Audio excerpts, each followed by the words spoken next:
Alright, first thing I look at is a solid clamp. I make sure it doesn't wiggle up or down.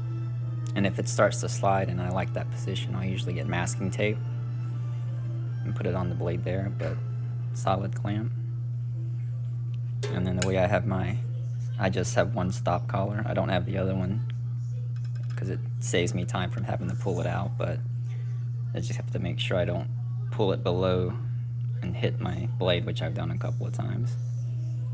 And then starting at the heel, I do smaller strokes, and then I'll sweep up and slow down at the tip. And another tip I have is I normally hold my stone like this, but I have a chance of rolling it over because I don't have a lot of down pressure. So near the tip I also might, or other strokes I'll hold it up here and keep it like that. And you can also take it off the base and hold it in hand. I find I have a little more control, but I don't have as much pressure control. But I try to let the stone do the work even if it's not grinding as much.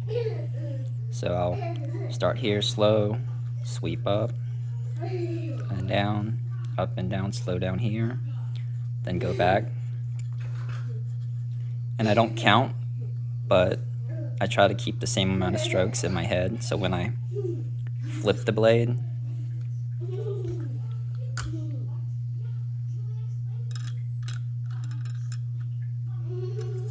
I'll go the same direction, and then sweep, sweep, sweep, slow down, sweep, sweep, sweep. And then once I get the burr on both sides, I'll do my finish. Like if I just finished on this side,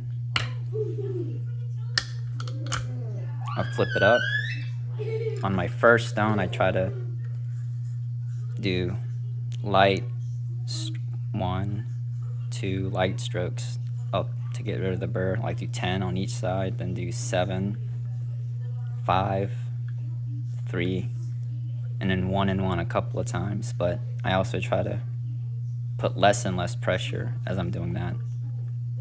And then when I switch, that's the stone. If I'm using this to set the angle, my next stone I don't really watch as much, but with good lighting you'll see how your scratch patterns are, and just do light strokes but always finish with the same direction so your scratch patterns are the same.